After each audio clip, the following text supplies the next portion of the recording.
In some ways, these are dark times for human rights. But while the autocrats capture the headlines, they have spawned a powerful resistance. The excesses of autocratic rule are fueling a reaction.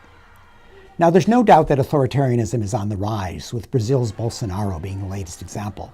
He joins the ranks of people like Erdogan, Sisi, Duterte, Orban, Putin, Xi Jinping, and Trump. In this leadership void, some governments have even committed mass atrocities. Syria against civilians in anti-government areas. Myanmar against Rohingya Muslims. The Saudi-led coalition against Yemeni civilians.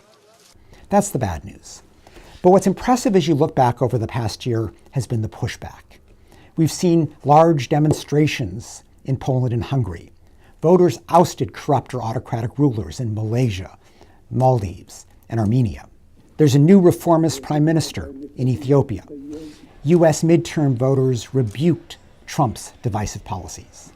Now, much of this pushback occurred at the UN despite the fact that the large Western powers were largely absent. With the help of a number of Muslim governments, the UN launched a high-level investigation of Myanmar army atrocities against the Rohingya. A number of smaller European governments led the UN to continue a war crimes investigation of Yemen despite intense Saudi opposition.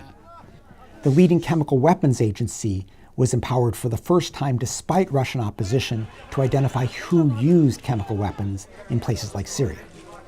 A number of Latin American governments led the UN to its first ever condemnation of Maduro's repression in Venezuela.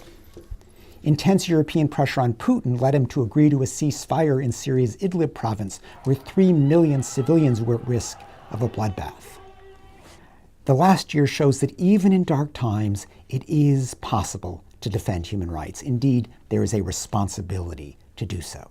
That's the message of this year's Human Rights Watch World Report.